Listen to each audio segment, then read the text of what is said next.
Hello, আসসালামু আলাইকুম। Mayesha Rahman from study Leeds.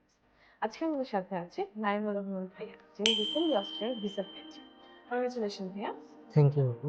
ভাইয়া, অস্ট্রেলিয়া আপনি কোন ইউনিভার্সিটি, কোন সাবজেক্টে ভিসাটা পেয়েছেন? আমি অস্ট্রেলিয়াতে Victoria university bachelor of information টেকনোলজিতে ভিসাটা পেয়েছি, এটা সিডনি ক্যাম্পাসে। ভাই, স্টার ইউনিভার্সিটির সাথে আপনার ওভারঅল জার্নিটা কেমন ছিল?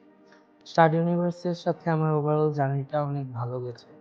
ওনারা আমাকে অ্যাপ্লিকেশন থেকে শুরু করে ইউনিভার্সিটির সিলেকশন এবং আমার ডকুমেন্টস প্রসেসিং এবং ফিন্যান্সের জন্য হেল্প করেছেন। তারা ভিসা পাওয়ার পরে অ্যাকোমোডেশন সিলেক্ট করার জন্য হেল্প করেছেন এবং ভবিষ্যতে গ্র্যাজুয়েশনের পর পিআর পাওয়ার পাথওয়ে কিভাবে আমি কন্টিনিউ করব সেটার জন্য আমাকে আগে থেকেই গাইড করে রেখেছে। Thank you so much.